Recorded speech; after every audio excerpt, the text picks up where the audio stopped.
Coming home, I found all my belongings on the street. My son's wife said, "We don't need you anymore. Go live alone in the dump." I smiled, picked up my phone, and made one call. 3 days later, they were searching for me all over the country. Because, good day, dear listeners. It's Clara again. I'm glad you're here with me. Please like this video and listen to my story till the end and let me know which city you're listening from. That way, I can see how far my story has traveled. I want to tell you about the day I came home to find my entire life piled on the front lawn like garbage waiting for the truck. But before I get to that, let me tell you who I am. My name is Margaret Eleanor Whitfield. I turned 72 last March. I am a retired school teacher, 31 years in the public school system of Columbus, Ohio, teaching English literature to children who mostly didn't want to learn it, and loving every single stubborn one of them anyway. My husband, Gerald, passed 6 years ago from a heart that had simply worked too hard for too long. We had built something together, a modest but real life, a paid-off house on Elmwood Drive, 2 savings accounts, and 1 son, Daniel. Daniel was always my pride, a quiet boy who grew into a steady man. He married Courtney 9 years ago. I remember standing at the back of a small church in Dayton, watching my son's face when she walked down the aisle, and thinking, he loves her completely. I wanted to love her too. I tried. For the first years, we kept our distance in that polite, surface-level way that in-laws sometimes do. A phone call on birthdays. Thanksgiving dinners where everyone is careful with their words. It was not warmth, but it was peace. Then Gerald died, and peace became complicated. I managed alone for 2 years. I painted the kitchen yellow, started a small vegetable garden, joined a book club at the local library. I was grieving, yes, but I was functioning. Then one winter, I slipped on the back porch steps. Nothing broken, only bruised. And Daniel drove 4 hours to check on me and stood in my kitchen with wet boots and said, "Mom, I'm not comfortable with you being out here alone." It was his idea. I want to be clear about that.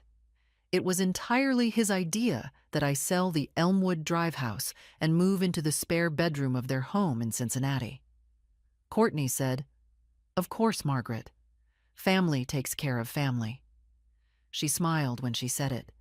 She had very straight, very white teeth. I should have paid more attention to the smile. The first months were manageable. I kept to myself, helped with small things around the house, folding laundry, cooking dinner twice a week, watching their youngest, Brody, on afternoons when daycare fell through. I was useful, and I was grateful, and I tried to take up as little space as possible. But Courtney was a woman who noticed space even when it wasn't being taken. The comments began quietly. "Margaret, I've asked you not to rearrange the spice cabinet." Then louder. "Daniel, your mother used the good towels again." Then, without even the pretense of addressing someone else, "This is my house, and I need things done my way." I nodded. I adjusted. I am not a woman who escalates unnecessarily. But I watched. And what I watched troubled me. I noticed that whenever I tried to speak with Daniel privately, Courtney would materialize in the doorway. I noticed that my mail, which was delivered to their address, as I had officially changed my mailing address when I moved in, was sometimes already opened when it reached me.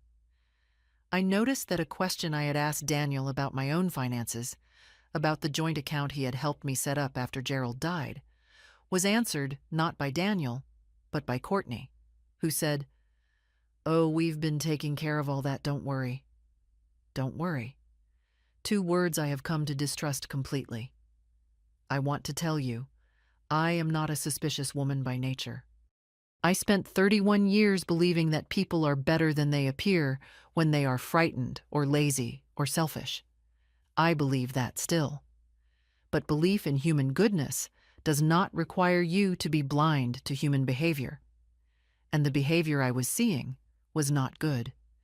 It was a Thursday in October when I came home from my book club. We had been discussing A Gentleman in Moscow, and I was in good spirits, and found the front door locked. Not unusual. I reached for my key. It did not turn. I tried again. I stood on the porch of my son's house, a house I had contributed toward, and felt the key refuse to work in a lock that had, without my knowledge, been changed. Then I looked to the left. There, arranged on the front lawn with a neatness that was somehow more insulting than chaos would have been, were my things. My suitcases. The box of Gerald's photographs. My grandmother's quilt folded on top of a cardboard box labeled, in Courtney's handwriting, Margaret, bedroom stuff.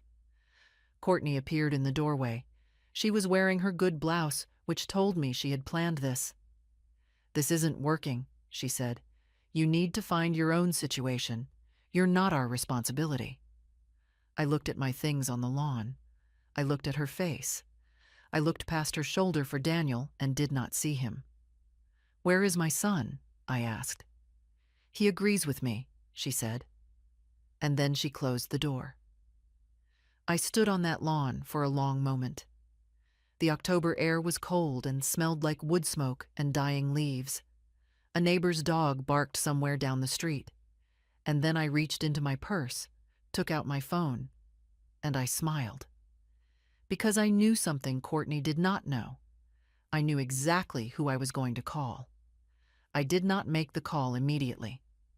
That surprises people when I tell the story. They expect me to say I dialed right there on the lawn, triumphant and furious. But that is not what happened.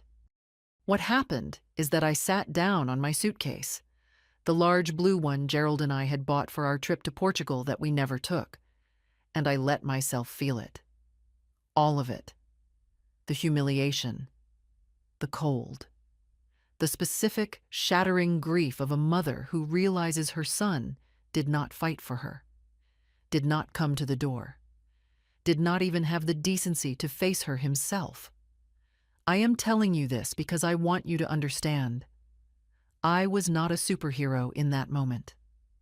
I was a 72-year-old woman sitting on a lawn in October with her dead husband's photographs in a cardboard box beside her. I was frightened. My hands were trembling, and not entirely from the cold. But here is what I have learned from 72 years of living. Fear is not the opposite of action. Fear is sometimes the beginning of it. I called my friend Patricia Okafor. We had been friends since our teaching days, and she was now retired in a small apartment in Hyde Park, 20 minutes from Daniel's house. She answered on the second ring, and I said simply, "Pat, I need a place tonight." She asked no questions. She said, "I'm unlocking the door right now." That is the kind of friend Patricia is. Her neighbor, a young man named Marcus, who worked in delivery, helped me load my things into a car share. By 8 o'clock that evening, I was sitting at Patricia's kitchen table with a cup of Earl Grey, my suitcases stacked in her hallway, and Gerald's photographs on the table in front of me because I needed to see his face. "Tell me," Patricia said. So I told her. All of it. Not just the lawn, but the months before. The opened mail.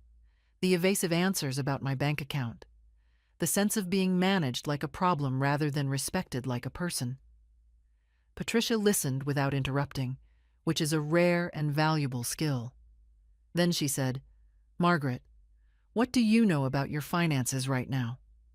That was the right question. That was the question that stopped my grief and started my thinking. Here is what I knew. Gerald and I had been careful people. We had a house, which I had sold when I moved in with Daniel at his suggestion, because it's just sitting there, Mom, and you could use the liquidity. The sale had brought in $240,000. Those funds had been transferred, again at Daniel's suggestion, because I found online banking confusing, into a joint account that Daniel had helped me open. An account to which, I now realized, Daniel and I were both signatories, and Courtney, who handled all of their household finances, had access to everything Daniel accessed. I sat very still at Patricia's kitchen table. "Pat," I said slowly, "I think I need to know exactly what is in that account." We looked together on my phone. I had the login information written in the small address book I keep in my purse. Gerald had always said to write it down somewhere safe, and I had, bless him. I had not looked at the account balance in nearly 4 months because Courtney had told me not to worry, and like a fool, I had not worried. The balance was $63,000. $240,000 had gone in. $63,000 remained. For a long moment, I could not speak. The kitchen was very quiet. The refrigerator hummed. "Where did it go?" Patricia asked. "I don't know yet," I said, "but I am going to find out. This is the moment I want you to understand. Not the lawn, not the locked door. This moment, sitting at my friend's kitchen table, looking at a number that should have been 4 times larger, feeling the full weight of what had been done to me. This is when something shifted in my chest. The fear did not disappear, but it moved aside, the way a curtain moves in a draft, and behind it I could see something harder and cleaner. I was not going to cry. I was not going to call Daniel and beg.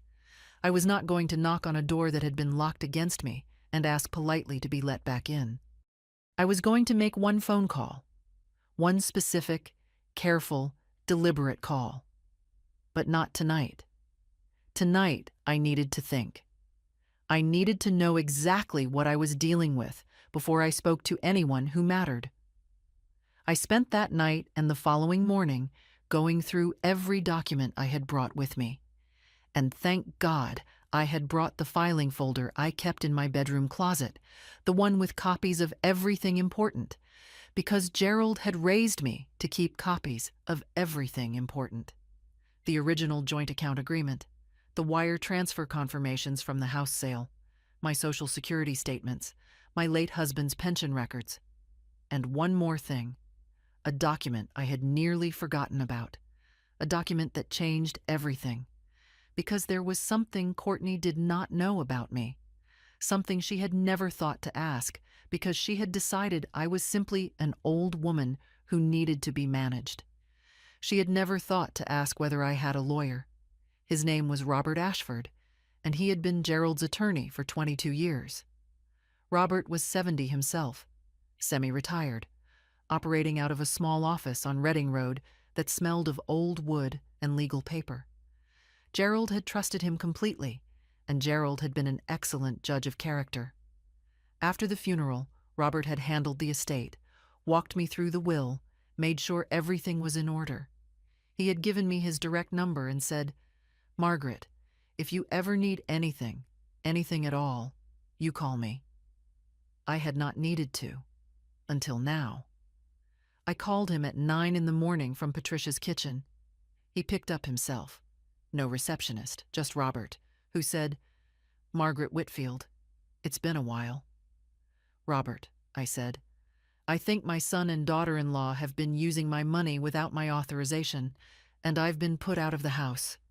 A pause. Then, "How soon can you come in?" I was in his office by 11. I spread my documents on his desk, the account statements, the wire transfer records, the joint account agreement. Robert put on his reading glasses and went through everything without speaking for nearly 15 minutes. I sat across from him and watched his face and waited. "The joint account," he said finally, "gives Daniel legal signing authority. That is the core problem. However," he set down a page, "a signing authority does not grant unlimited gifting rights. These withdrawals, do you know what they were used for? Not yet. Then that is step 1. We request a full transaction history from the bank. Today." He made the call while I sat there. He was formal and precise on the phone, the voice of a man who knew exactly which words had weight.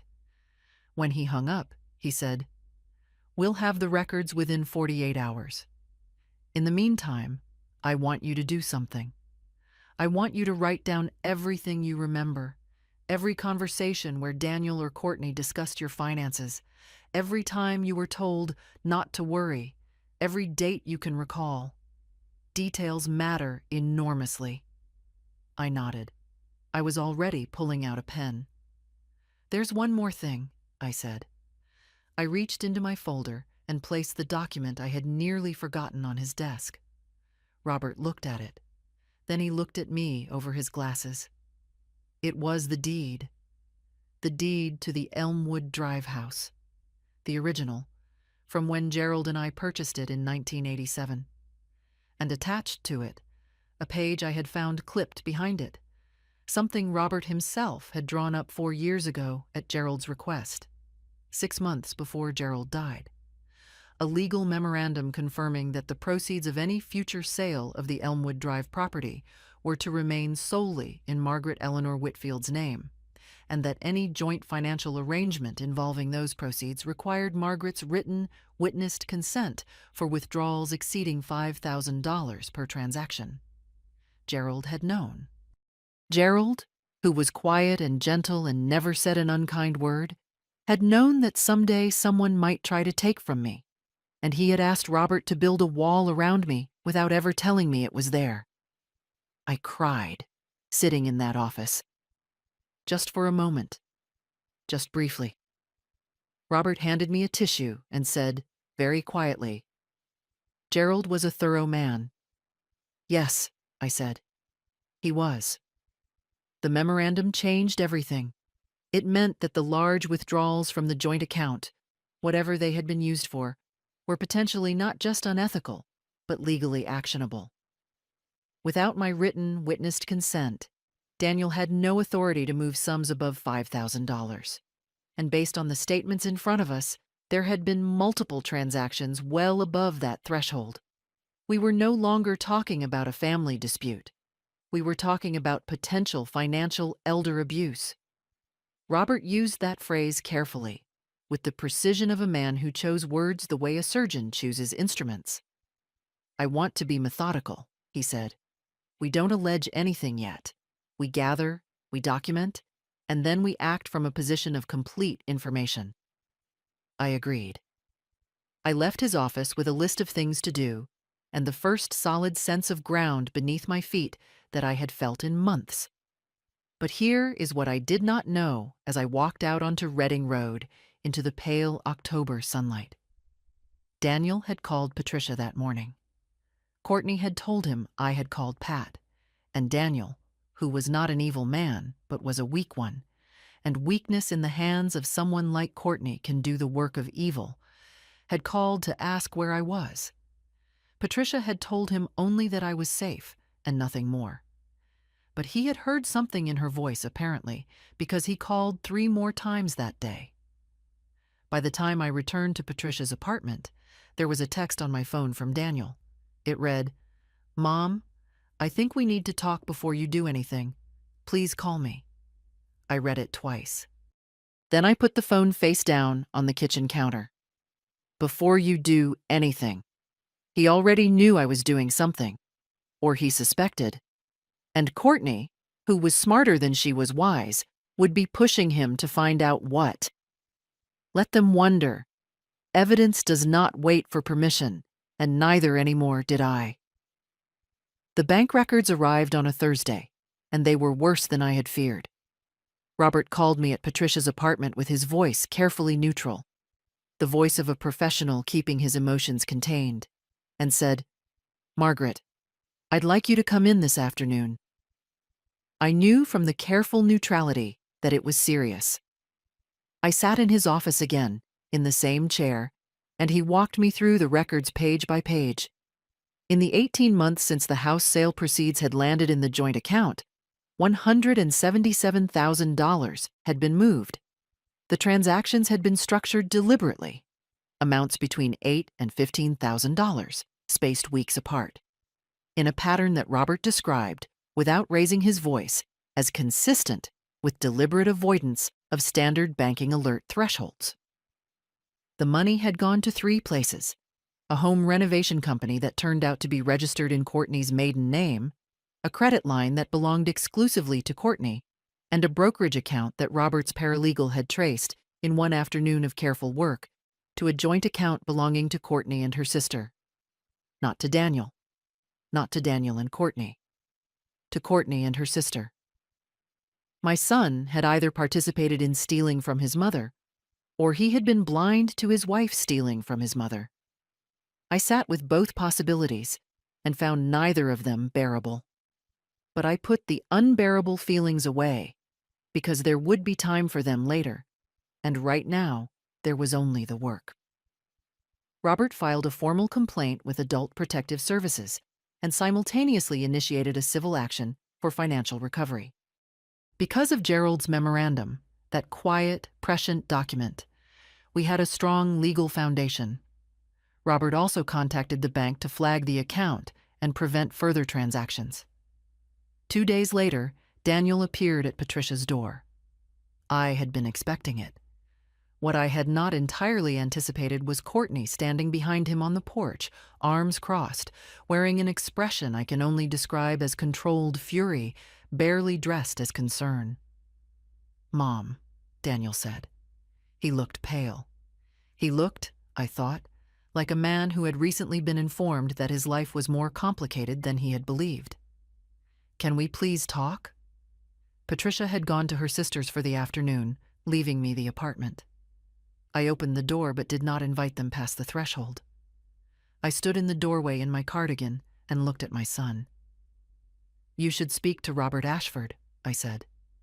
"He's handling everything now." "Mom, don't do this. Daniel." My voice was level. I had practiced being level. "I came home to find my belongings on the lawn and the locks changed. You did not come to the door. I am not the one who did something." Then Courtney stepped forward and said something that I will not forget as long as I live. She said, "You need to think very carefully about what you're starting. You're an old woman living on your friend's couch. You don't want to make enemies." I looked at her for a long moment. You don't want to make enemies. A threat, dressed in the language of advice. "Courtney," I said, "I spent 31 years teaching teenagers who tried to intimidate each other in hallways. I am not easily intimidated." I closed the door. I heard raised voices on the porch for a few minutes, then the sound of a car starting and leaving. I went to the kitchen and put the kettle on, and my hands, I am somewhat proud to say, were entirely steady. But I will not pretend the days that followed were easy. Courtney had a network. Friends, acquaintances, people she had apparently spoken to about Daniel's difficult mother. I began to hear, through second and third parties, a particular story: that I was elderly and confused, that I had mismanaged my own finances, that I had become a burden that the family had tried to help with. It was a preemptive narrative, carefully constructed, and it frightened me. Not because I believed anyone important would believe it, but because I understood what it meant. It meant Courtney had expected a fight. It meant she had prepared for one. Robert, when I told him, was unsurprised. "It's a common response," he said. "We document it, same as everything else." On Robert's advice, and because I genuinely needed it, I took 4 days. Patricia and I drove to her sister's house in Granville, a small town east of Columbus, all red maples and old porches. And I slept 8 hours a night and walked in the mornings and let the legal machinery run without me for a few days. I needed those days. Not as escape. I am not a woman who runs from things. But as preparation. What was coming would require me to be rested and clear-eyed. Because the real battle had not yet begun. The offer came through Daniel. He called on a Tuesday. I remember because Patricia and I had just returned from Granville, and I was unpacking my small suitcase when the phone rang. His voice was different from the day on the porch. Quieter, more careful. The voice of someone who had been coached. "Mom?" I've been doing a lot of thinking. I sat down on the edge of Patricia's guest bed. Courtney and I both feel terrible about how things happened. We know we handled it badly, and we want to make it right. He paused, as though waiting for me to fill the silence with gratitude. I did not fill it. I waited. We're prepared to put $100,000 back in your account, immediately, as a gesture of good faith. And we'd like you to come home. You'd have your own space, your own key. We'd put that in writing. And in return, there it was. In return. In return, we'd ask that you talk to Robert about stepping back from the legal proceedings, just withdrawing the complaint. We can settle this as a family. Settle this as a family, $100,000. Just like that. Available immediately, which meant they had it available, which meant certain things about where it had gone. I let the silence sit for a moment. Then I said, Daniel, does Robert know you're calling me directly? A pause. No. Then this isn't a conversation I can have. All communication goes through Robert now. I'll let him know you called. Mom, I love you, Daniel, I said. That hasn't changed. But what happened to my money has to be answered for. Not settled. Answered for. I ended the call and sat for a moment with the phone in my lap. $100,000. It was a significant number. It was more than enough to make a comfortable life. Rent a small apartment. Stop depending on Patricia's guest room. Stop eating at her table every night. For one small, honest moment, I considered it. I am a truthful woman, and I will not pretend the temptation did not exist. But then I thought about Gerald's memorandum. About a man who had loved me so quietly and so specifically that he had asked his lawyer to build a wall around me 6 months before he died. About what it would mean to take the money and be silent. To let what had been done stand, unnamed, in the world. Gerald would not have taken the money, and in 31 years, I had never taught a child that wrongdoing dissolves when it is paid for. I was not going to believe it myself at 72. I called Robert and told him about the offer. He thanked me for not accepting it, made notes, and said the offer itself was now part of the record. Evidence of consciousness of guilt, he called it, in his precise way. Then I did something that Robert had gently suggested and that I had been putting off. I told people, not carelessly, not dramatically. I called 4 women, Patricia, who already knew, and 3 others who had been my colleagues for decades and who were, each of them in their own way, formidable. Joyce, who had spent 20 years as a union representative. Harriet, who ran her church's senior advocacy committee. And Bev, who had lost her own savings to a bad actor 15 years ago and had come out the other side and never stopped being angry about it in the most productive possible way. I told them what had happened. Truthfully, with documentation, without dramatics. The response was immediate and practical. Joyce connected me with a senior legal aid organization that worked pro bono on elder financial abuse cases. Harriet's church had a small emergency fund for situations exactly like mine and insisted I accept a short-term housing stipend. Bev called a journalist she knew who covered financial crimes and told me to keep her name in reserve. I was not alone. I had never been entirely alone. I had Patricia. I had Robert. But now I understood the full geography of who was with me. Courtney had been counting on my isolation. She had perhaps assumed that a woman who had lost her husband, sold her house, and been removed from the family home would have no resources, no network, no one standing beside her who knew how things worked. She had assumed wrong. She had made the oldest mistake. She had looked at an old woman and seen only age. What she had not seen was 31 years of people who owed me nothing and loved me anyway. They came on a Saturday morning. I was at Patricia's kitchen table with my coffee and my legal pad. I had been keeping meticulous notes, as Robert had asked, of every communication, every incident, every date, when I heard a knock at the door. Patricia was at the farmer's market. I was alone in the apartment. Through the peephole, I saw Daniel, and behind him, Courtney. But differently this time. She was dressed softly, a cream-colored sweater, her hair down, no makeup that I could detect. She looked deliberately like someone who had come in sorrow rather than strategy. I stood at that peephole for a moment longer than necessary, studying her face, reading the careful construction of it. A woman who had chosen her costume with intention. I considered not answering. Then I thought, I want to see this. I opened the door. Mom. Daniel looked genuinely wretched, which I believed. Daniel was not a good enough actor to manufacture that expression. Can we please come in? Just for 10 minutes? I stepped back. They came into Patricia's small living room and I did not offer them coffee. I sat in the armchair and left them the sofa, and I folded my hands, and I waited. Courtney spoke first. She had thought about what she was going to say.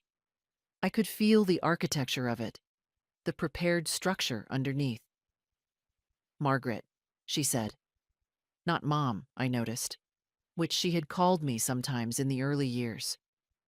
I have been sitting with so much guilt. I want you to know that. What happened, how we handled things, I'm ashamed of it.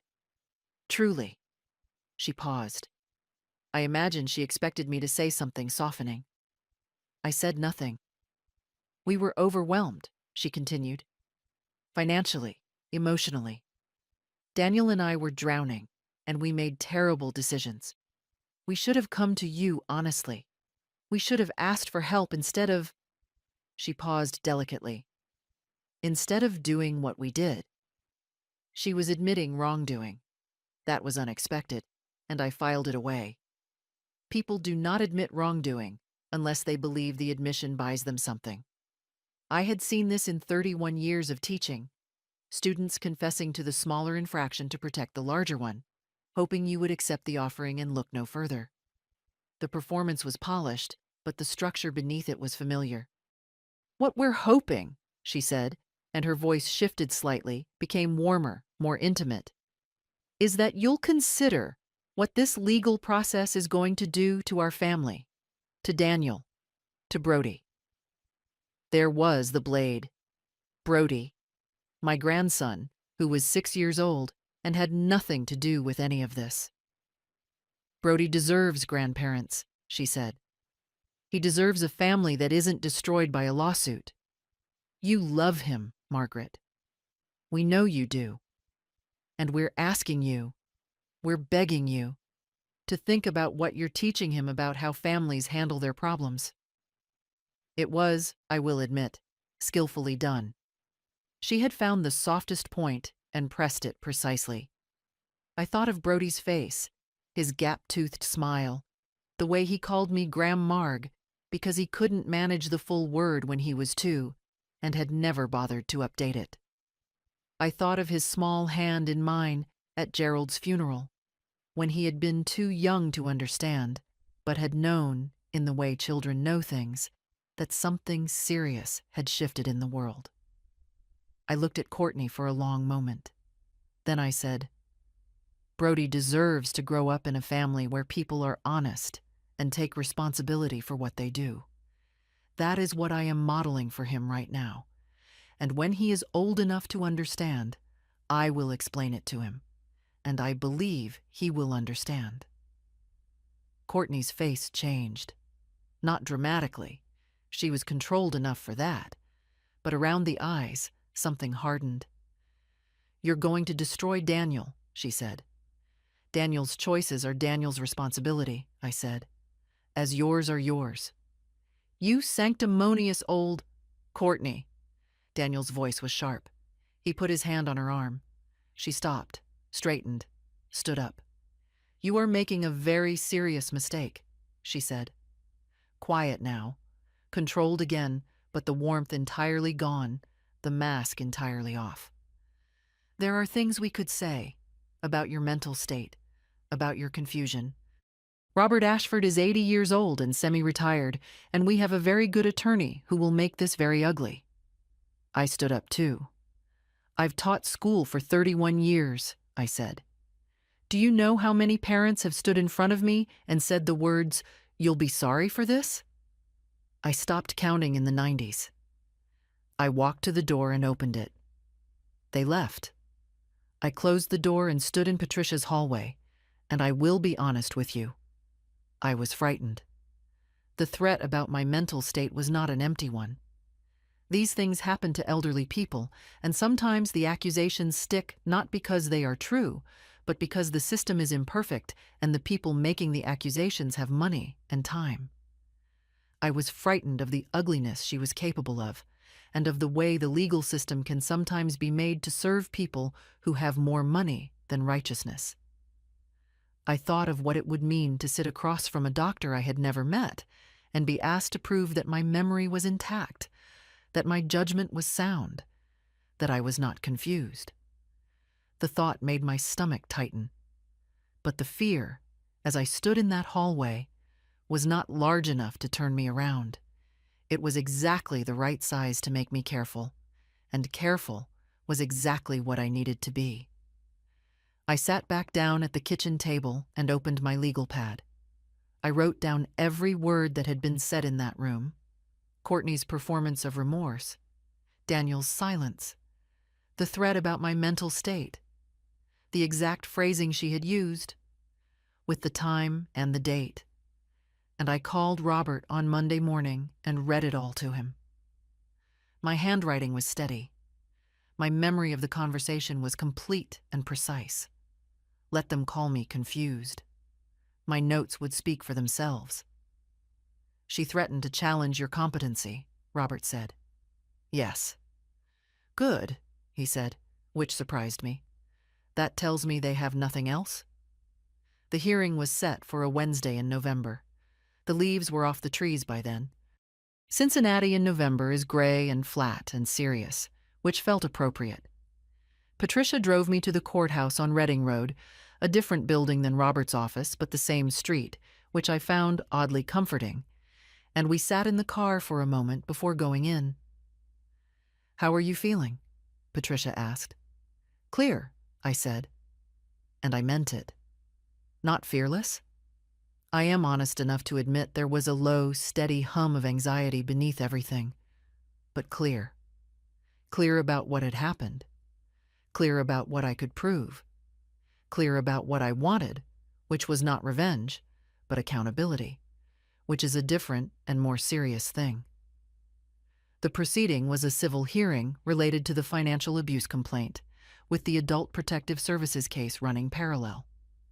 Courtney had retained a lawyer, a younger man named Ferris, very polished, very confident in the way that people are when they expect things to be easy. He wore a good suit and carried a slim leather briefcase and had the manner of a man who had won rooms before by simply entering them. Daniel sat beside Courtney, in the suit I recognized from Gerald's funeral, his hands flat on the table in front of him. Robert sat on my side of the table, neat and unhurried. He had brought his paralegal and 3 file folders and a small stack of certified bank records. He did not have a slim briefcase. He had a worn leather satchel he had carried for 20 years. It suited him. I sat beside him in my good blue dress and my pearl earrings, Gerald's last birthday gift to me, and I folded my hands on the table and waited. Ferris opened. He was smooth. He characterized the joint account as a voluntary arrangement entered into freely by all parties, described the withdrawals as household expenses undertaken with the understanding of a family living arrangement, and suggested that the complaint had been filed by an elderly woman experiencing confusion and family estrangement. He was measured and credible, and I could see from the corner of my eye the way his confidence filled the room. He said, "Confusion," twice. I counted. Then he made his error. He introduced a document, a letter, he said, signed by Margaret Whitfield, indicating her awareness of and consent to the financial arrangements. He passed it across the table with the confidence of a man producing an ace. He set it down gently, almost delicately, the way you place a card that ends a game. Robert looked at it. He looked at it for precisely 4 seconds. Then he looked up at Ferris and said, "Counselor, would you like to tell the court when this letter was signed?" Ferris named the date. "That date," Robert said, "falls within the period covered by a medical record, submitted to this proceeding as Exhibit 7, documenting that Margaret Whitfield was recovering from knee replacement surgery and was under documented prescription sedation. She did not sign any financial documents during that period. She was also, according to the surgical center's visitor log, Exhibit 8, not visited by her son or daughter-in-law during her recovery, which raises the question of how a document signed by her hand came to exist." The room was very quiet. Ferris asked to confer with his clients. He was given 5 minutes. When he walked to the corner of the room where Daniel and Courtney sat, I did not turn to watch, but I heard the quality of the silence that followed. The kind of silence that has urgent, hushed voices moving through it just below the level of words. Daniel said something once. Courtney said something longer. Ferris said something shorter still. When he returned, he was slightly less polished. He requested a continuance, which was denied. Then Robert produced Gerald's memorandum. He read the relevant section aloud, in his clear, measured voice. The requirement for witnessed written consent for any transaction above $5,000 from the joint account. He then placed before the court a list of every transaction above that threshold, and next to each one, a blank space where a witnessed consent form should have existed and did not. He placed the number in front of the court. $177,000 moved without authorization. Then he said something that I had not known he was going to say. He said that Adult Protective Services had, in the course of their parallel investigation, interviewed several of Courtney's acquaintances, people she had spoken to about her mother-in-law's alleged confusion and financial mismanagement, and that 2 of those acquaintances had voluntarily provided statements indicating that Courtney had explicitly discussed, months before the incident on the lawn, her plan to restructure her mother-in-law's situation. The word restructure had been used. The phrase, "before she catches on," had also been used. Courtney, across the table, went still in a way that was different from composure. It was the stillness of someone hearing a door close. Not the stillness of confidence, but of a person suddenly aware that the room they are standing in has no other exits. I have seen that stillness on the faces of students who had been caught in something they could not explain away, and it looks the same at 40 as it does at 15. Daniel put his face in his hands. I looked at neither of them. I looked at the table. I thought of Gerald, who had built a wall around me without telling me, because he loved me and he was thorough. I thought of the vegetable garden on Elmwood Drive that I would plant again, somewhere, when this was over. I thought of Brody's gap-toothed smile and how, when he was old enough, I would tell him the truth in an age-appropriate way and trust him to understand it, and trust myself to say it without bitterness. The forged letter, or the document signed under sedation, or however it would ultimately be characterized, changed everything. What had been a civil financial dispute became something with significantly more serious implications. Ferris had walked into that room with one story and was now sitting inside a completely different one, and the adjustment was visible on his face. Ferris asked again for a recess. This time, it was granted. In the hallway, Robert stood beside me and said nothing for a moment. The courthouse smelled of industrial cleaning fluid and old paper. Down the corridor, through a set of glass doors, I could see Patricia sitting in a waiting area with a library book open in her lap, which was the most comforting sight I had encountered in weeks. "Is it over?" I asked. "The civil matter is effectively over," he said. "The other matter is just beginning." I nodded. I had known somewhere that there would be more. Courtney had not done what she had done halfway. She was not a careless person. She was a careful person who had made a catastrophic miscalculation, which is a different and more dangerous thing. I walked to the water fountain at the end of the hallway and took a small drink and looked out the window at the gray November street. A bus passed. Two pigeons argued over something on the sidewalk. The ordinary world continuing. "Gerald," I said very quietly to no one present. I think he heard me. The winter that followed was complicated, and I will not pretend otherwise. Legal processes are not cinematic. They are slow and procedural and full of paperwork. But they move when they have the right foundation, with a weight that cannot be stopped. I had learned this in Robert's office, and I held on to it in the weeks when nothing seemed to be moving, and I sat at my kitchen table at Patricia's apartment, filling out one more form, reviewing one more document, answering one more question from Robert's paralegal in her patient, careful voice. The civil case settled before the new year. The court ordered the return of $162,000, the amount recoverable after legal fees and certain documented shared household expenses that Robert, in his fairness, acknowledged could legitimately be deducted. The money was returned directly to a new account in my name only, at a different bank, with Robert as my authorized representative for oversight purposes. I sat in his office the afternoon the transfer was confirmed and looked at the balance on the screen for a long time without speaking. It was not the full amount. It never is in these situations. But it was mine, and it was safe, and no one would touch it again.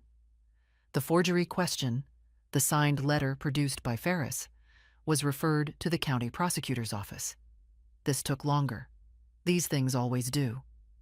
But by February, Courtney had been charged with 1 count of financial elder abuse and 1 count of document fraud. The prosecutor's office, Robert told me, was thorough and experienced in these matters and considered the case strong. I asked Robert once in January what the forged letter actually was, how it had come to exist. He told me what he believed, carefully phrased as belief rather than fact, that the document had been assembled from pieces of other things I had signed, combined in a way that produced the appearance of a single letter of consent. It was not an amateur effort. It had taken planning and, most likely, time. Someone had thought about this.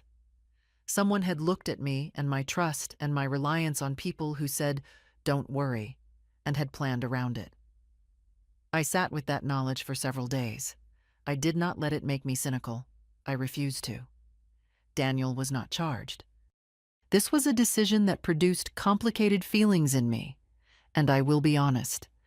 There were nights in January when I lay awake and tried to determine exactly how complicit my son had been, and whether I believed his stated claim that he had not known the full extent of what Courtney was doing. The truth is, I do not know the complete answer. I may never know it. I know the money moved through an account he had access to.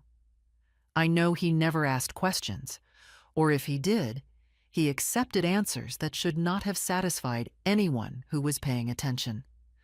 Whether that makes him a participant or a coward, I leave to the part of my heart that is still his mother, and that part is not ready to deliver a verdict. He reached out in late January, through Robert. A letter, actual paper, handwritten, in his uneven schoolboy cursive that had never improved, in which he said that he was sorry, that he had been a coward, that he was cooperating fully with the prosecution, and that he did not expect forgiveness. He said he was in therapy. He said he thought about Gerald. He said he was trying to understand how he had let things go so far without asking the questions he should have asked. I read the letter 3 times. Then I put it in Gerald's folder with the important documents and did not respond immediately. Forgiveness, in my experience, is not a thing you decide about. It is a thing that happens slowly when the conditions are right. I was not there yet. But I noticed, reading his words, that the anger I had expected to feel had some grief woven through it, and grief, I have learned, is a sign that love is still present somewhere underneath. I did not attend Courtney's hearings. Robert attended on my behalf and reported back. I had given my statement. I had provided my documents. I did not need to sit in a room and watch. I have spent a lifetime watching young people who made bad choices face their consequences, and I have never found satisfaction in the watching itself. The consequence is the point. The reckoning is the point, not the witnessing of it. She pled not guilty initially. Then, in March, she pled guilty to the financial abuse charge in exchange for a reduced sentence on the fraud count. Her sentence involved probation, mandatory community service, a financial restitution obligation that would follow her for years, and a permanent civil record that would appear in any background check for the foreseeable future. It was not a prison sentence, and there are people who would say that was insufficient. Perhaps they are right. But I had learned in 31 years of education that the consequences that shape people are often the ones they live inside for a long time, not the ones that end quickly. She would live inside this for a long time. Robert called me on the March afternoon when the plea was entered. He was matter of fact, as always. "It's done, Margaret," he said. "It's on the record." "Thank you, Robert," I said. "For everything. For the original memo. For all of it." "Gerald wrote the memo," he said. "I just kept it." We were both quiet for a moment on the phone.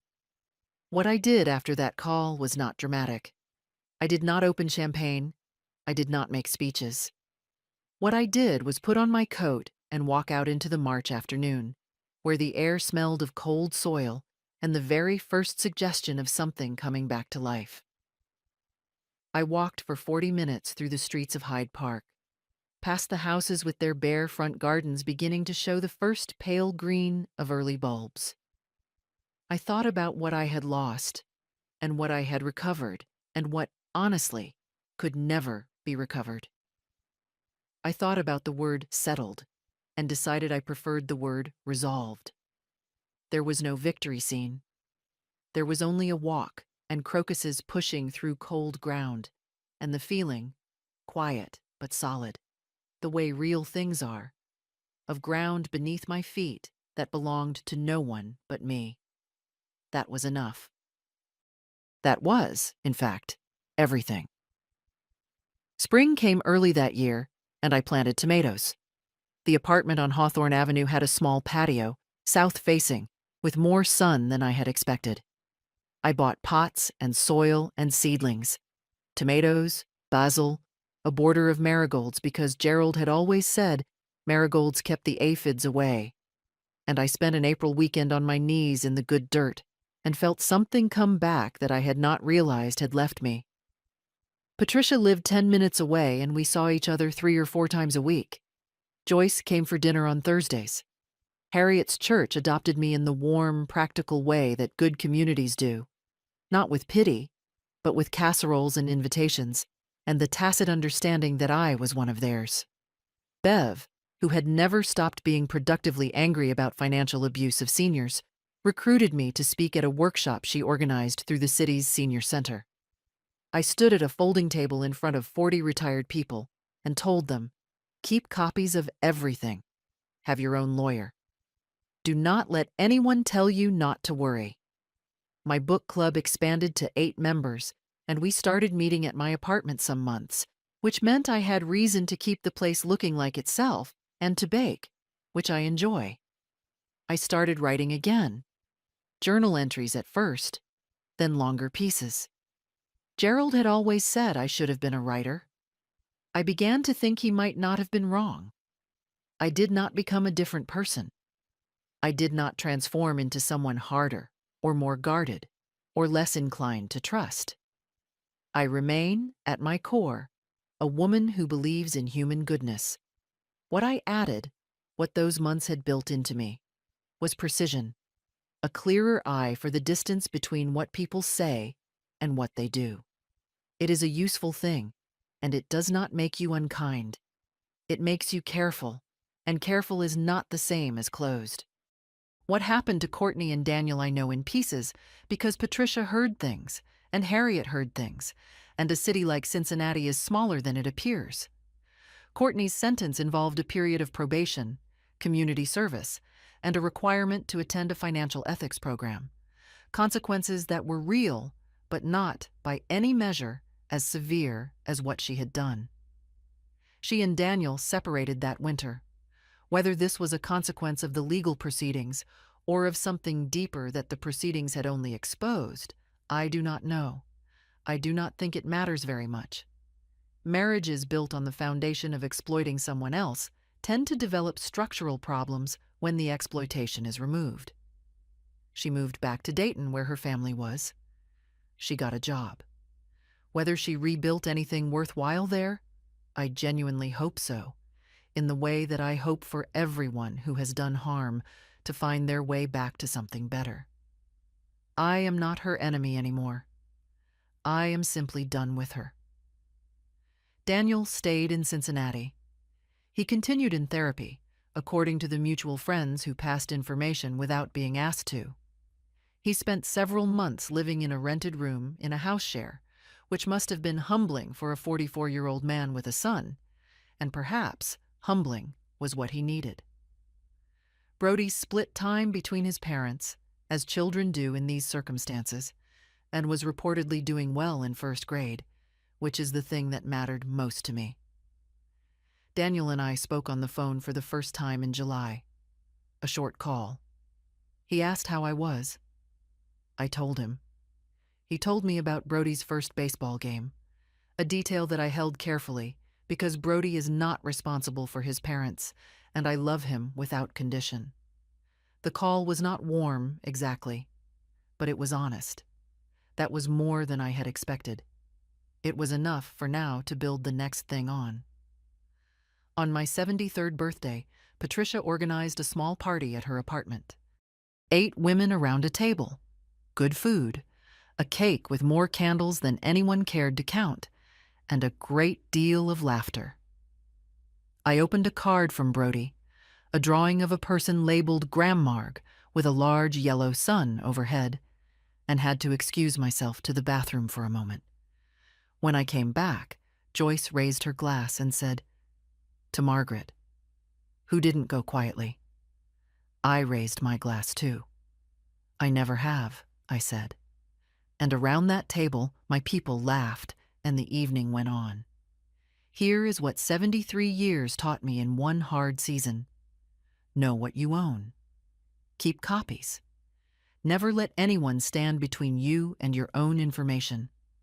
And when someone says, "Don't worry," worry. Isolation is a tactic. When someone works to make you feel alone and helpless, ask yourself why. So I ask you directly. If you came home and found your life on the front lawn, what would you do? Would you beg to be let back in? Or would you reach into your purse, smile, and make one phone call? Think about it. Leave your answer below. Share this with someone who needs to hear it. Thank you for being here. Gerald would be pleased. After my husband died, my son threw me out of the house. "This is my house now. Get out, old woman." His wife threw my suitcase at me. I quietly packed and left. But when he found out who the real owner of the house was, good day, dear listeners. It's Clara again. I'm glad you're here with me. Please like this video and listen to my story till the end, and let me know which city you're listening from. That way I can see how far my story has traveled. My name is Margaret Elaine Whitfield. I am 72 years old, and I want to tell you a story. Not to complain, not to ask for pity, but because I believe some stories must be told out loud, so that other women who find themselves in a similar darkness know they are not alone. Harold and I built our life together the way most people of our generation did, slowly, carefully, with our hands. We met in 1974 at a church picnic in Harrisburg, Pennsylvania. He was a quiet man with steady eyes and a laugh that came from somewhere deep in his chest. We married the following spring. By 1978, we had our son, Daniel. By 1985, we had our house, a white colonial on Maple Creek Road with a wraparound porch and a garden I tended every summer until my knees started arguing with me. That house was not just a structure. It was the smell of Harold's coffee at 6 in the morning. It was the creak of the third stair that I never let him fix because I liked knowing when he came home late. It was 40 years of living pressed into the walls. Harold passed in March, pancreatic cancer. We had 8 months from diagnosis to the end, which the doctors said was a reasonable amount of time to prepare. There is no reasonable amount of time to prepare for losing the person who has been your whole world for 4 decades. I held his hand when he went. I sat in that house for 3 days afterward without turning on a single light. Daniel came for the funeral with his wife, Brenda. They lived in Charlotte, a 4-hour drive. And I had always sensed a certain impatience in Brenda whenever she visited. She had the kind of smile that never quite reached her eyes, the kind that said she was calculating something while you were speaking. I told myself I was being unfair. Grief makes us suspicious of everything. After the funeral, Daniel said he and Brenda would stay for a few weeks to help. I was grateful. I was lost. The house felt enormous and echoey, and Daniel was my son, my blood, and I truly believed, that he was there because he loved me. The first sign came quietly. It was a Tuesday. I came downstairs to find Brenda in Harold's study, going through his filing cabinet. Not casually, systematically, folder by folder. "What are you looking for?" I asked. She didn't startle. That was the thing that struck me most. She simply turned and said, "Just organizing, Margaret. You shouldn't have to deal with all this paperwork right now." I thanked her. I went back upstairs. I sat on the edge of my bed and felt a coldness that had nothing to do with the weather. Over the following days, there were other small things. Daniel began making phone calls in the backyard where I couldn't hear. Brenda started referring to the house in a way that made me uneasy. "When we repaint this room, I've always thought this kitchen needed an island." Small phrases, thrown casually, like seeds dropped in soil. I told myself, they're just talking. People talk. Then, on a Thursday morning, 22 days after Harold's funeral, I came downstairs to find my son sitting at the kitchen table with a cup of coffee and an expression I had never seen on his face before. Brenda stood near the window with her arms crossed. "Mom," Daniel said, "we need to have a conversation." I sat down. I folded my hands. I waited. "Brenda and I have been thinking," he said. "This house is too big for you. You're alone now. You can't manage it. We've decided we're going to move in and take over the property. It makes more sense. We'll find you something smaller, a condo maybe, or—" "This is my home," I said. His face changed. Something shifted behind his eyes, something I didn't recognize as my son. "Mom." His voice dropped. "This is my home now. Dad is gone. You're 72 years old. Stop being difficult." I looked at Brenda. She was looking at the floor. "I think," I said carefully, "that we should all take some time to—" "We're not taking time." Daniel stood up. His chair scraped loudly against the tile. "We've made our decision. You need to leave. Go stay with Aunt Carol. Go to a hotel. I don't care. But this is our house now. You need to go." Brenda walked to the hallway closet and pulled out a suitcase. My own suitcase, the navy blue one Harold had bought me for our anniversary trip to Vermont, and set it at my feet. "I'll help you pack," she said, not unkindly, which was almost worse. I looked at my son. I looked at the woman he had married. I looked around the kitchen where I had cooked 10,000 meals and raised a child and loved a man for 40 years, and I said nothing. I picked up the suitcase. I went upstairs. I packed. Quietly, methodically, the way you do when you are in shock but your body still knows how to move. I walked out the front door without looking back, but I was already thinking. I drove to the Comfort Inn on Route 22. It was the closest place I could think of, and my mind was not working in a way that allowed for better decisions. I paid for 3 nights with my Visa card and sat on the edge of a bed that smelled of industrial detergent and tried to understand what had just happened to me. I was 72 years old. I had just been removed from my own home by my own son. Let me say that again, because even now it takes a moment to become real.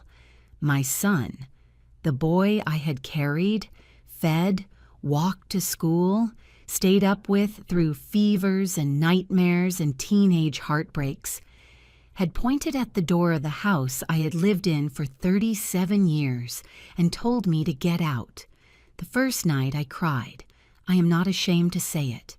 I sat in that beige room under fluorescent light, and I cried the way you cry when you are very old and very alone, and the world has suddenly revealed itself to be a different shape than you believed it was. But by the second morning, something shifted. I had breakfast at the diner across the street. Scrambled eggs, wheat toast, coffee, ordinary food, and somewhere between the eggs and the coffee, I caught myself doing something unexpected. I started making a list. In my head, then on a paper napkin. What did I actually know? I knew the house was on Maple Creek Road. I knew Harold and I had purchased it in 1985. I knew we had paid it off entirely by 2003. I knew. And this was the thing that kept nagging at the back of my mind like a splinter I couldn't quite reach. I knew that Harold had done something with the deed in the last year of his life. He had mentioned it. Once, last autumn, while we were sitting on the porch, he'd said, "Maggie, I've been taking care of things. You won't have to worry." I'd squeezed his hand and not asked for details because I hadn't wanted to think about a world without him. Now I needed to know exactly what he had meant. I went back to the motel room and called my friend Dorothy Haynes. Dorothy and I had known each other since 1989. She lived 2 streets over from Maple Creek Road and had been at Harold's funeral. She was 70, sharp as a tack, and had worked as a paralegal for 20 years before retiring. "Dorothy," I said, "I need advice." I told her everything. There was a long silence when I finished. "Margaret," she said, "do you know who the deed to that house is in the name of?" "Harold and I. Jointly, I assumed." "Go find out," she said. "That is your first step. Everything else comes after that." She gave me the name of a real estate attorney, a woman named Patricia Okafor who had an office in town. "She's good," Dorothy said. "She doesn't waste time." I called Patricia Okafor's office that same afternoon and made an appointment for the following Monday. Then I did the second thing. I called my bank. My own account, not the joint account Harold and I had shared, but the small private savings account I had maintained since 1991, the one I had started with birthday money and gradually fed over the years with small amounts when I could. Harold knew about it. He had never touched it. It was not a secret. It was simply mine. There was $23,400 in it. Enough to act. Enough to fight if fighting was what was needed. I extended my motel stay to 2 weeks, and I began to think very carefully about what Daniel did not know. He did not know about the conversation Harold and I had had with our estate attorney, James Whitmore, back in September, 2 months after the diagnosis. He did not know what Harold had quietly arranged during those months while Daniel and Brenda were in Charlotte, living their lives, calling on Sundays sometimes. He did not know what was written on a piece of paper in James Whitmore's office, and he did not know that I was no longer the woman who would cry and comply. I ordered a second cup of coffee from the diner across the street. I sat by the window. I watched the ordinary traffic of an ordinary Tuesday in a small Pennsylvania town. I thought, Daniel, you made a mistake. You assumed that because I loved you, I was helpless. You confused kindness with weakness. Those are not the same thing. They have never been the same thing. I opened my notebook and began to write. Patricia Okafor's office was on the second floor of a brick building on Chestnut Street, above a dry cleaner and a small insurance agency. I arrived 10 minutes early. The waiting room had a ficus tree and framed prints of Pennsylvania landscapes. A young woman offered me coffee and I accepted, because I had learned in the past week to take every small comfort that was offered. Patricia herself came out to greet me at exactly 9 o'clock.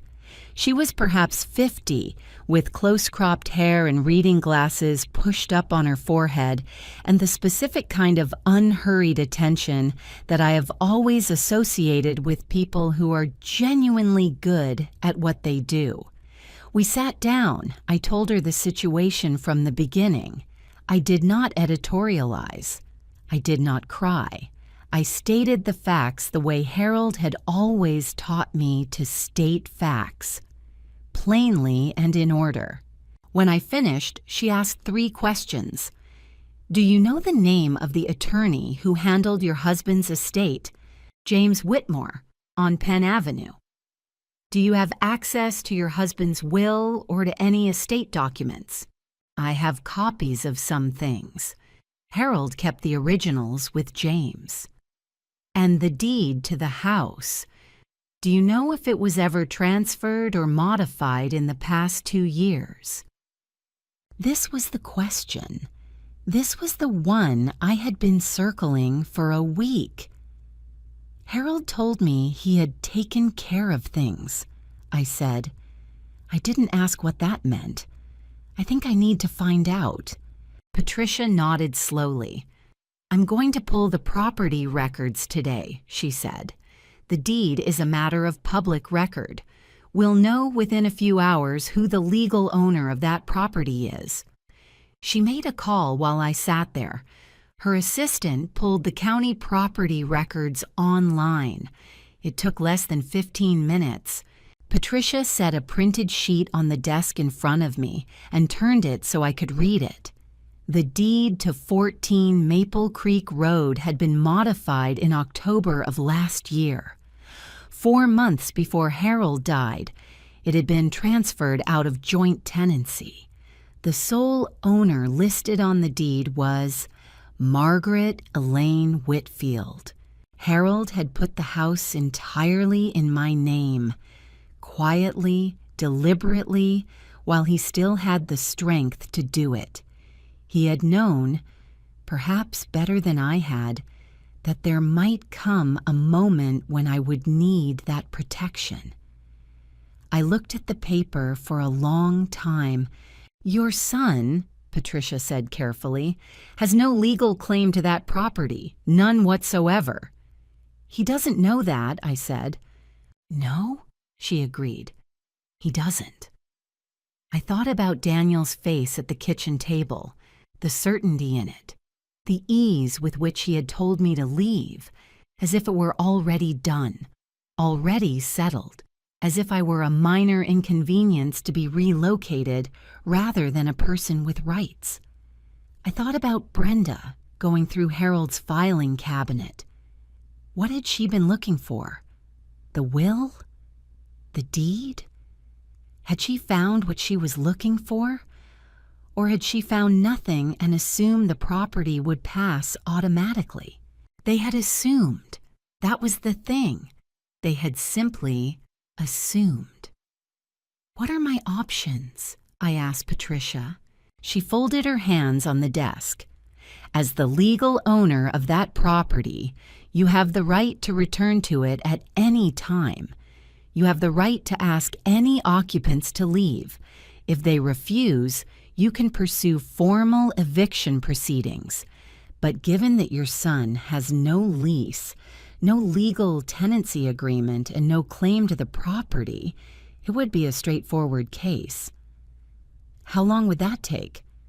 In Pennsylvania, if they refuse to leave after proper notice, the process typically takes 4 to 8 weeks. I nodded.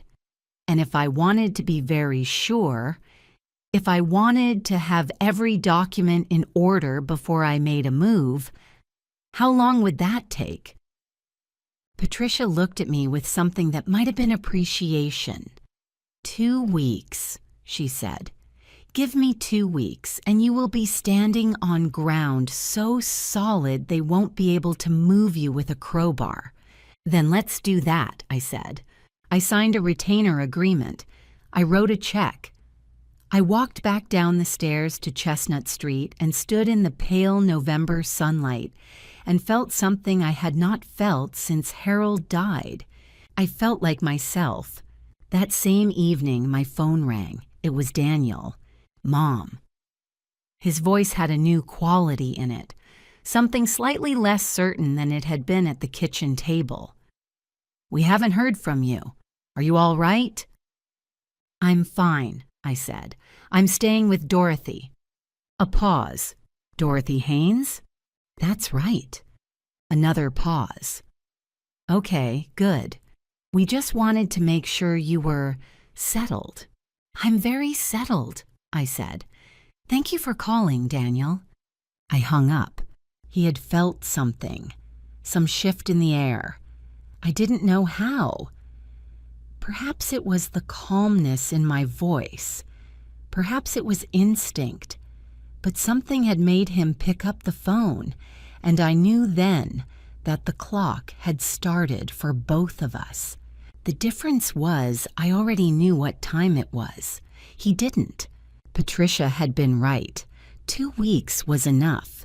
On a Monday morning in late November, I arrived at 14 Maple Creek Road at 10 o'clock with Patricia Okafor beside me and a manila envelope in my hands. The morning was cold and gray, the kind of November that smells like dead leaves and frost. The porch light was on. Through the front window, I could see the blue flicker of the television. I rang my own doorbell. It took a long moment. Then Brenda opened the door. She was in a bathrobe. Her expression cycled through several emotions very quickly. Surprise, confusion, then something harder and more calculating. Margaret, she said. Good morning, Brenda, I said. I'd like to come in, please. This is my attorney, Patricia Okafor. Brenda's eyes moved to Patricia, then back to me. She stepped back without saying another word. Daniel was in the kitchen. He was wearing jeans and a flannel shirt and holding a coffee mug that I recognized as one Harold had received at a retirement party. Something about that detail, Harold's mug in Daniel's hand in my kitchen, steadied me completely. Mom, he set the mug down. What is this? This, I said, setting the envelope on the kitchen table, the same table where he had told me to leave, is the property deed to this house. I thought you might like to read it. He looked at Patricia. Who are you? Patricia Okafor. I'm Mrs. Whitfield's attorney. Attorney? He repeated the word slowly. Then he looked at me. Mom, there's no need for... Daniel, I said, please read the document. He opened the envelope. I watched his face as he read. The color drained from it slowly, the way it drains from someone who has just realized that the floor beneath them is made of glass. Brenda had moved to stand behind him. I saw her read over his shoulder.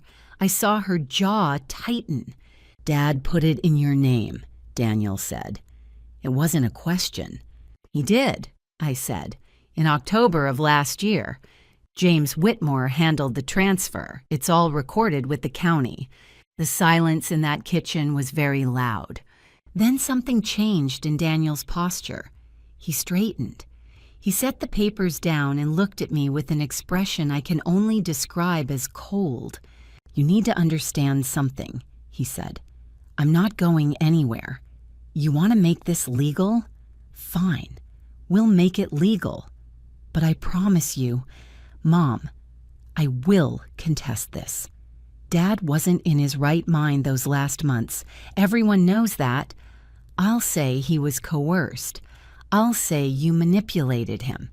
And by the time this is through the courts, you'll have spent every dollar you have on lawyers, and you'll be too old and too tired to care. The threat landed in the room like a stone. I looked at my son. I thought of Harold saying, "I've been taking care of things." I thought of 40 years of Saturday mornings and Sunday dinners, and a man who had known, even while he was dying, that his wife might need protection from the people who were supposed to love her. "Daniel," Patricia said before I could speak, "I'd encourage you to speak to your own attorney before making statements like that. A claim of undue influence requires substantial evidence. The burden is on you, and the bar is high. Your father had documented capacity. His oncologist, his primary care physician, and a notary were all present at the deed transfer. This is not a weak case. This is an airtight one." Brenda spoke for the first time. "You'd really do this to your own family?" She was looking at me. Her voice was soft and injured, the voice of someone performing being wronged. "Brenda," I said, "you put my suitcase at my feet and told me to pack. I don't think you get to ask me that question." Another silence. Then Daniel picked up the papers and handed them to Brenda. He looked at me for a long moment, and then, without another word, he walked out of the kitchen and up the stairs. Patricia leaned close to me and murmured, "We'll file the formal notice of vacancy this week. They have 30 days. I nodded. We left. I drove back to the motel. I sat in the parking lot for a while. My hands were perfectly steady on the steering wheel. I noticed that, and I was grateful for it. I gave myself 3 days. 3 days in which I did nothing legal or strategic. I walked along the river. I called Dorothy. I read 2 novels. I ate soup. I let myself feel the full weight of what had happened, and then I set it down, gently, the way you set down something fragile that you have been carrying for too long. On the 4th day, I was ready again. The call came on a Wednesday. Daniel. "Mom." His voice was different. Softer, warmer, carefully constructed. I recognized the warmth for what it was. I had raised this boy. I knew the difference between his real voice and his persuasion voice. "Daniel," I said. "I've been thinking," he said. "Maybe we overreacted. Maybe we all did. Brenda and we were just worried about you. You know that, right? We didn't mean for things to get like this." I sat in Dorothy's kitchen. She had insisted I move into her guest room after the motel. And I looked at Dorothy, who was sitting across from me with her reading glasses on and her eyebrows raised. "What exactly are you proposing?" I asked. "What if we all just step back? You drop the legal stuff. We figure something out together as a family. You could come back, we'd make room, or we could sell the house, get you something smaller, give you your share, something fair." "My share," I said, "of my own property." A small pause. "Mom, come on. You know what I mean." I did know what he meant. He meant call off the attorney, give up the legal ground. Trust us to be fair, even though we have already shown you precisely what fair looks like to us. "Daniel," I said, "I appreciate you calling. I want you to know that I love you, but I'm not going to stop the legal process." "Mom, I'm not angry," I continued. "I want you to hear that. I'm not calling you to scream or to punish you, but I have spoken with my attorney and I am moving forward. If you'd like to make things easier for everyone, I would suggest you speak to a lawyer of your own and begin making arrangements." He was quiet for a moment, then, "You've changed." "Yes," I said, "I have." I hung up. Dorothy took off her reading glasses and set them on the table. "Good girl," she said. I laughed. A real laugh, the first one in weeks. It surprised me. Dorothy had become my foundation in those weeks. But she wasn't the only one. Word had gotten around, the way it does in small towns, especially in communities of older women who have learned to look out for each other. My neighbor, Helen Marsh, called. My friend Ruth from the garden club called. My pastor, Reverend Connie Blake, stopped by Dorothy's house with a casserole and sat with me for 2 hours, not talking about God or forgiveness or any of the things I might have expected, but simply asking what I needed and listening to the answer. The Sunday after Daniel's call, Reverend Blake mentioned, carefully, without names, a situation not unlike mine in her sermon, about inheritance, about dignity, about the difference between family and the assumption of ownership. Afterward, 3 women came up to me separately and pressed my hand. One of them was 81 years old and had the eyes of someone who had fought her own version of this battle. "You hold on," she said. "You hear me, you hold on." I was not alone. That was what I kept learning, over and over, in small gestures and phone calls and casseroles left on Dorothy's porch. I was not alone. And that knowledge, simple, ordinary, human, was more fortifying than anything a lawyer could put in writing. Patricia called me on Friday. The formal notice had been served. Daniel and Brenda had 30 days to vacate 14 Maple Creek Road. I drove past the house that afternoon, not to stop, just to see it. The porch light was on again. The garden had been left unwatered and the late autumn plants had gone brown and collapsed against the fence. I made a mental note. I would have to replant in the spring. I drove on. I was already thinking about spring. They came to Dorothy's house on a Saturday afternoon. I say they because it was both of them, Daniel and Brenda, which told me this was planned, coordinated. People don't coordinate a visit unless they need each other for backup. I had been expecting something. Not this precisely, but something. Some move, some counter-offer, some attempt to reframe what had happened as a misunderstanding rather than a choice. That is what people do when they realize the ground is shifting beneath them.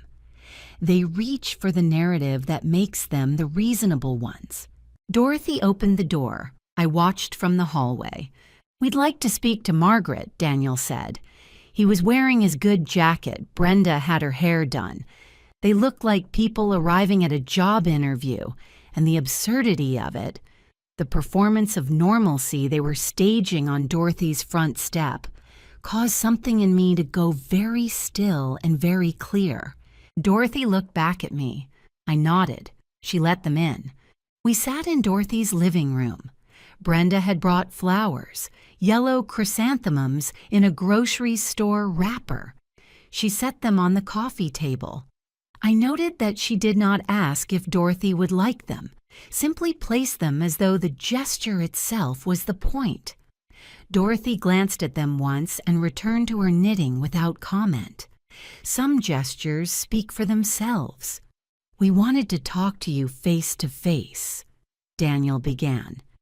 His tone was reasonable, measured, the tone of a man who has practiced his words in the car on the way over. "We understand that you feel hurt. We understand that things were said and done that maybe weren't handled the best way." "Maybe," I said. He paused at the word, recalibrated. "The thing is, Mom, This legal process, the eviction notice, it's humiliating for all of us. Think about what people will say. Think about the family. Dad would have hated this. There it was, the first real card laid face up on the table. They had decided to use Harold, a man who could no longer speak for himself, as a tool of persuasion. I felt the particular coldness that comes not from anger, but from recognition. What your father would have hated, I said quietly, was his wife being thrown out of her own home. Brenda leaned forward. She had a new approach.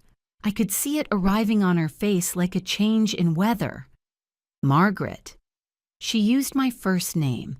She usually called me nothing at all. I know we got off on the wrong foot. I take some responsibility for that. But think about what this is doing to Daniel. He's grieving too. He just lost his father. He was scared. We both were. We made mistakes. Her eyes were bright, sincere looking. But this legal route, it's going to destroy whatever is left of this family. Is that what you want? She paused for effect. Then, softer still, Harold would have wanted the family to stay together. You know that. It was a good performance.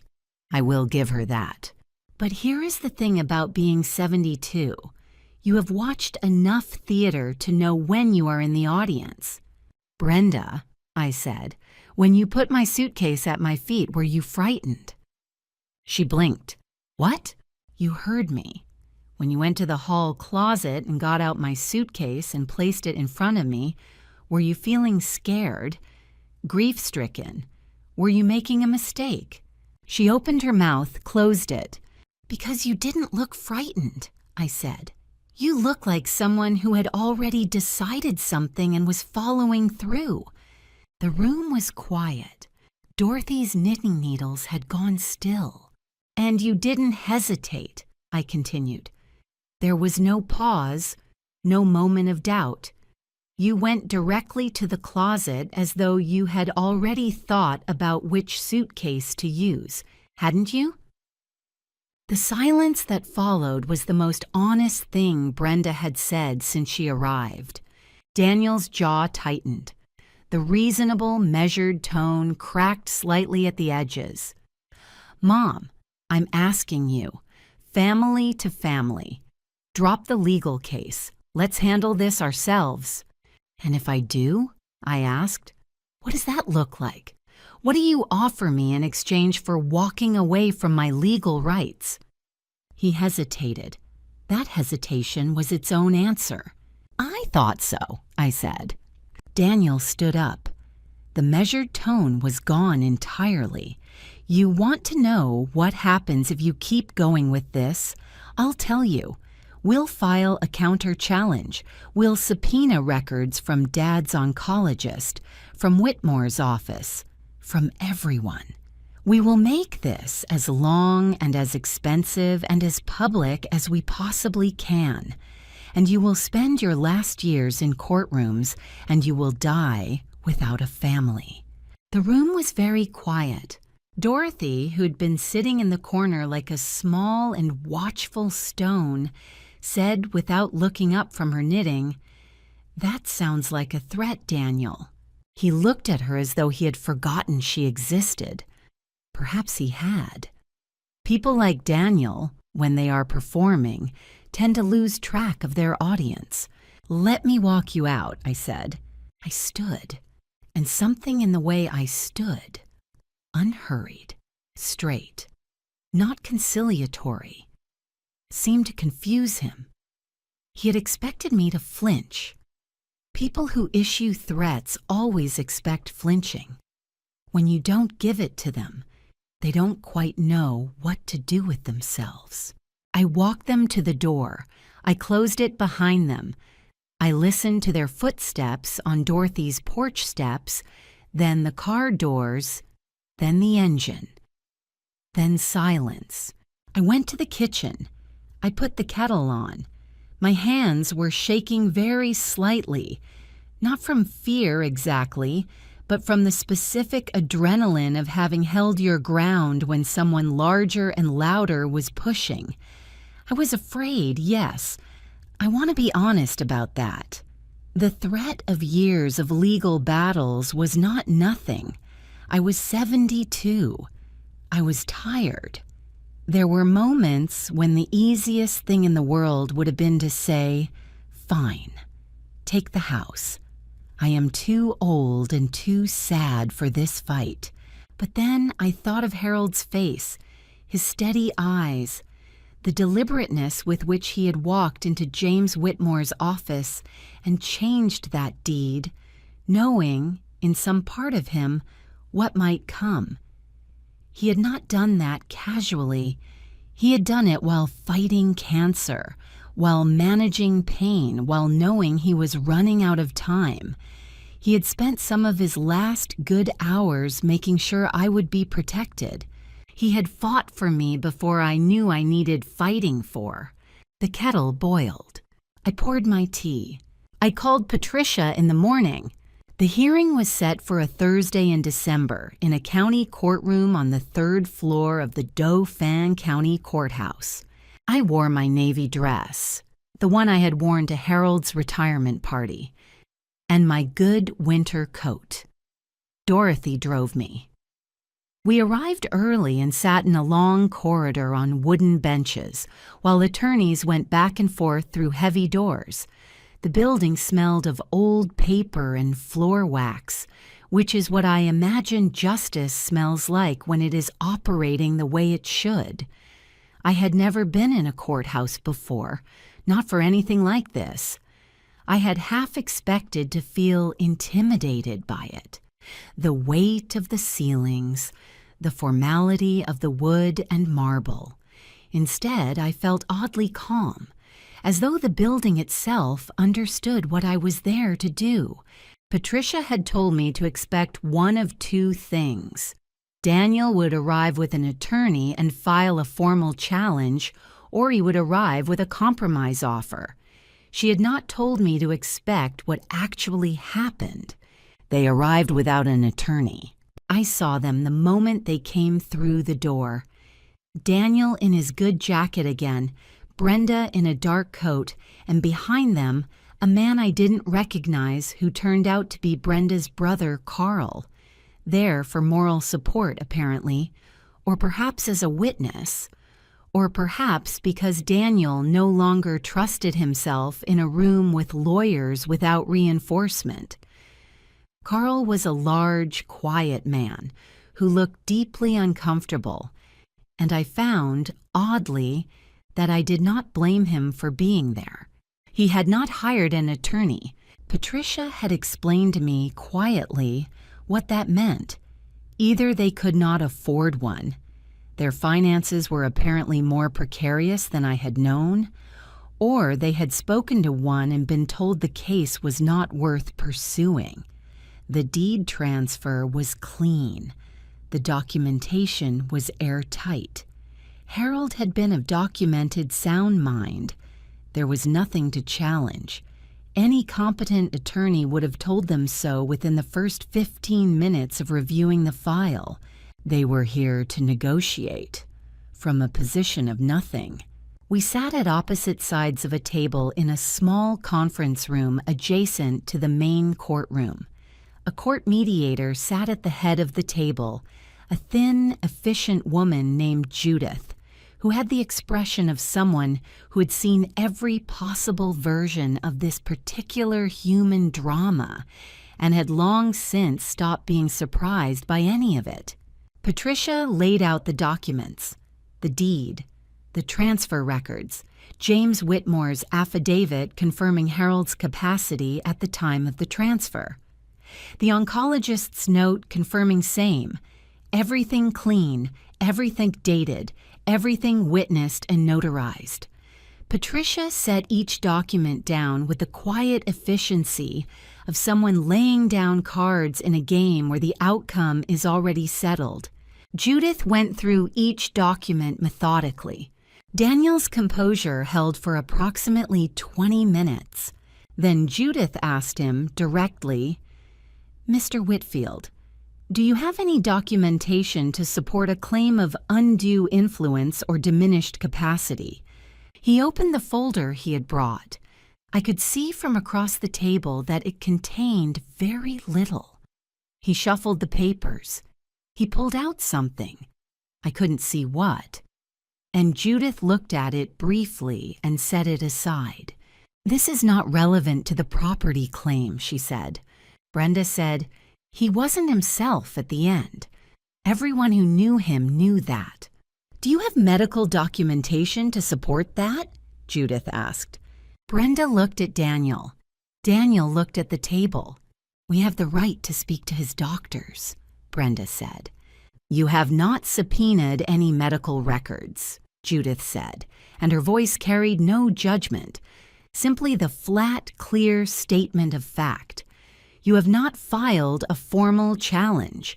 You have not retained legal representation. At this stage of the process, with the property notice already served and the documentation presented by Mrs. Whitfield's attorney, I need to ask you plainly, are you prepared to vacate the property, or are you prepared to file a formal legal challenge through proper channels?" The silence lasted a very long time. I sat on my side of the table and I looked at my son, really looked at him, and I saw something I had not allowed myself to see before. He was frightened, not of me, of himself, of the thing he had done and the place it had brought him to, a county courthouse, across a table from his 72-year-old mother, with no case and no lawyer and no plan. He looked smaller than I remembered, not physically. He was still a tall man, Harold's height, but in some way that had nothing to do with the body. When had he become this person?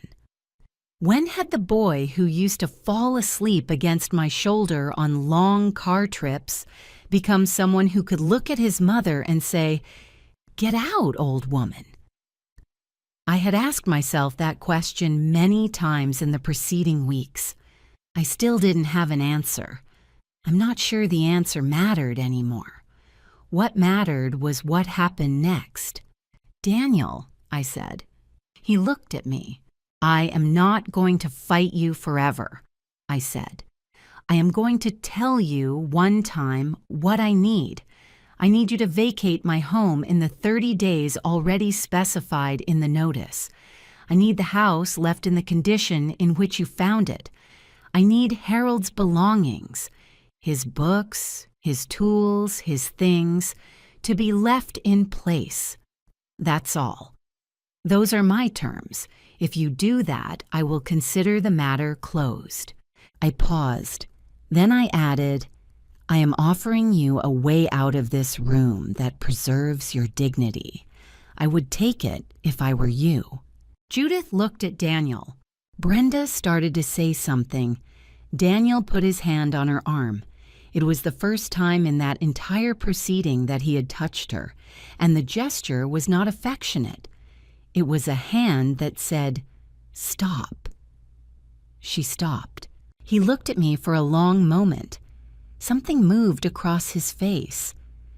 Grief, perhaps, or shame, or simply the exhaustion of a man who has been running toward something and has just realized there was never anything there to reach. "Okay," he said. "Just that, okay."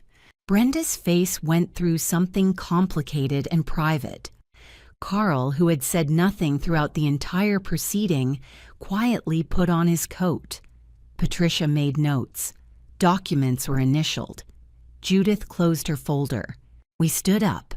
We filed out through the heavy door and back into the corridor with its wooden benches and its smell of old paper and floor wax.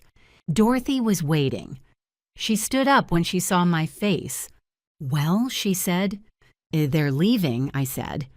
She took my arm. We walked out of the courthouse into the December cold, and the sky above Harrisburg was a pale, clear gray, and I breathed in air that tasted like winter and something else, something clean and earned. They were gone by December 28th. Patricia called me that afternoon to confirm the property was vacant and the keys had been left on the kitchen counter, as specified in the mediation agreement. "It's done, Margaret," she said. "The house is yours." 3 words I already knew to be true on paper, but hearing them spoken as a completed fact did something to me that no document had managed to do. I drove to Maple Creek Road alone.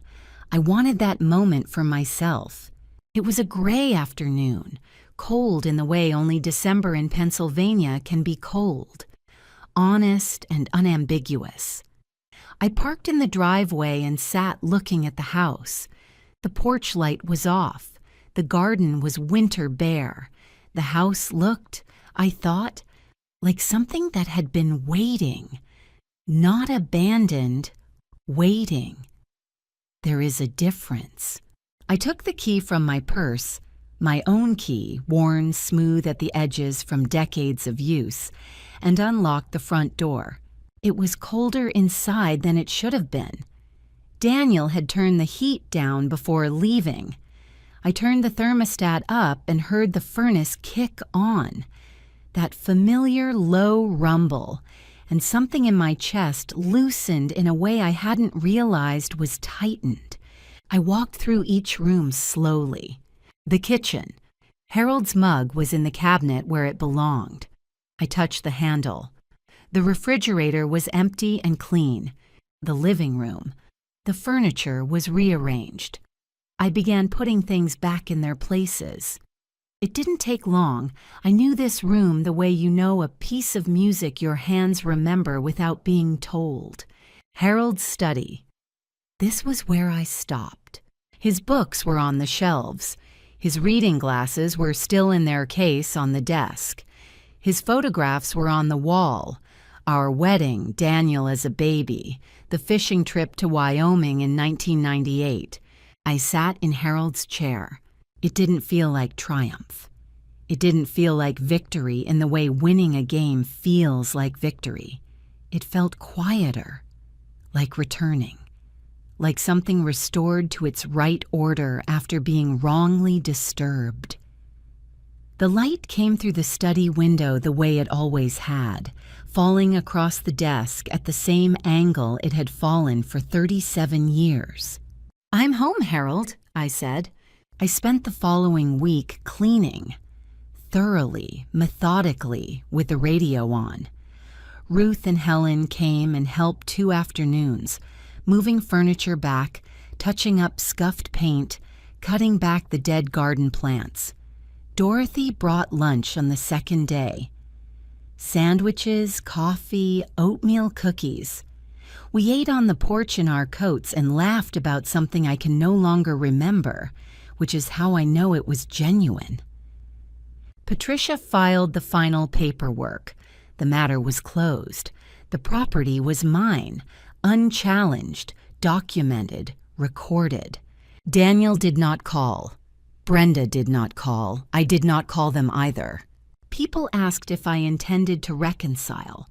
I gave the same answer each time. Perhaps, but not yet. And only if there is genuine acknowledgement, not just a desire to return to pretending. Reconciliation is not the same as forgetting. Harold had loved me with the kind of love that thinks ahead. He had backed it up on paper with a notary witness at a time when doing so cost him something. When he was tired and in pain and counting his days, he had spent some of them making sure I would be standing on solid ground long after he was gone. James Whitmore called me in late December, simply to say he was glad things had worked out. He told me something I have written in my notebook and looked at more than once. Harold came to me in September. He was very tired that day, but he was very clear. He said, "James, make sure Maggie can't be moved. Whatever you have to do, make sure she can't be moved." Make sure she can't be moved. I thought of that as I stood in my garden on the last day of December, looking at the bare beds where tulips would come in April. The red and yellow ones Harold had chosen, coming back as they always did without being asked. Harold had made sure, and so, in the end, had I. Spring came to Maple Creek Road the way it always did, slowly at first, then all at once. The tulips Harold had planted along the fence, red and yellow, his choice every year, came up in April without being asked. I stood at the kitchen window on the morning they opened and felt something so simple it almost embarrassed me.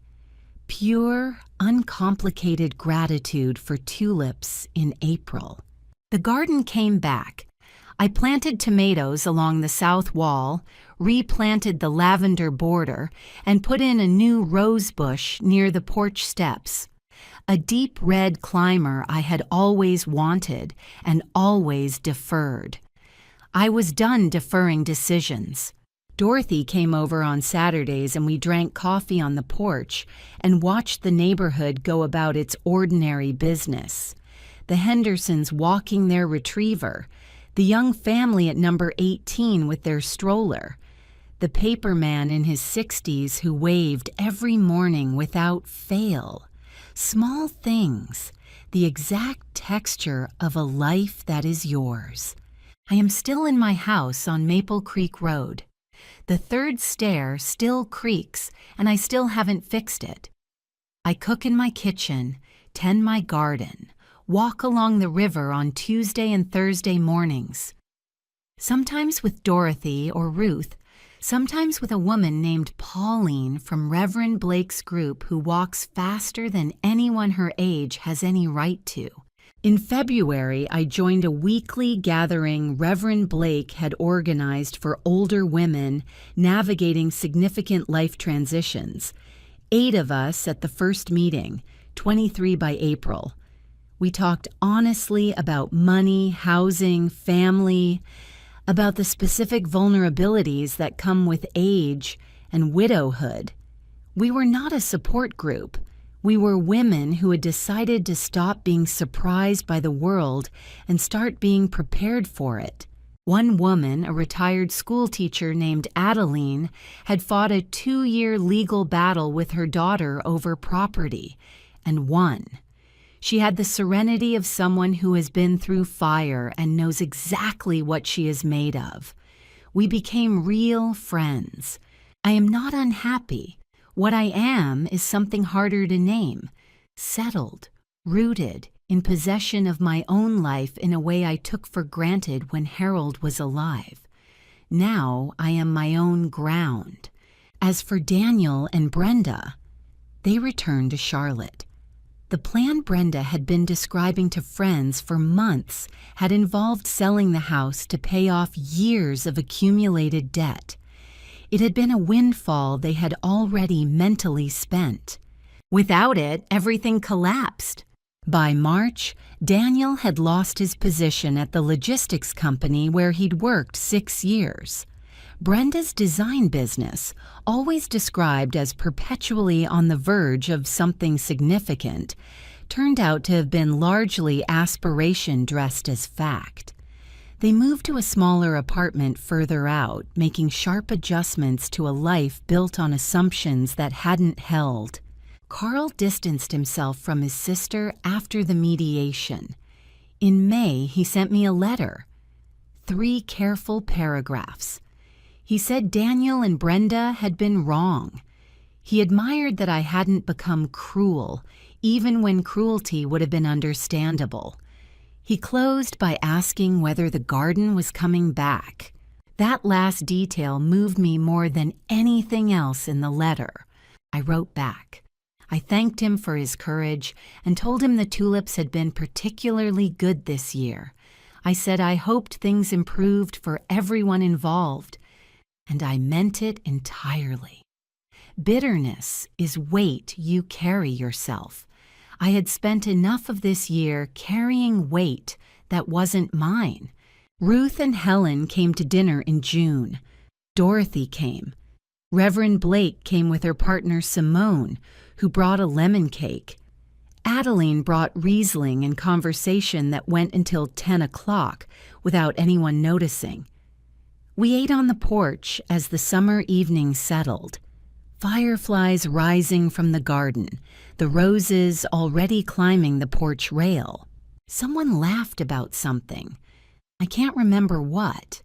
I know only that it was real and that I looked around at these women at my table, in my house, in my garden, and felt something so complete and ordinary I almost didn't recognize it. I was home. Not in the legal sense, though that was true. In the only sense that has ever finally mattered. Exactly where I belonged, surrounded by people who had chosen to be there. Harold would have liked that evening.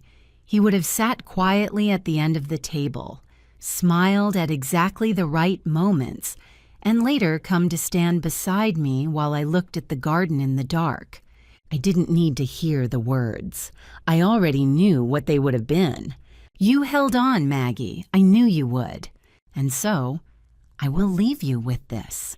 Harold knew something about love that I am still learning, that the deepest kind doesn't announce itself. It prepares. It builds things that hold. It thinks of you, even when you aren't in the room. He gave me more than a house. He gave me the proof that I had been seen. What would you have done in my place? Would you have stayed quiet? Would you have signed whatever they put in front of you to keep the peace? I understand if the answer is yes. I almost was that woman, but I am glad I wasn't.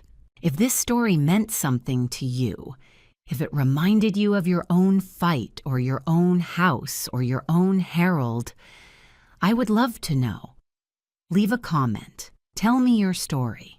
And thank you truly for listening to mine.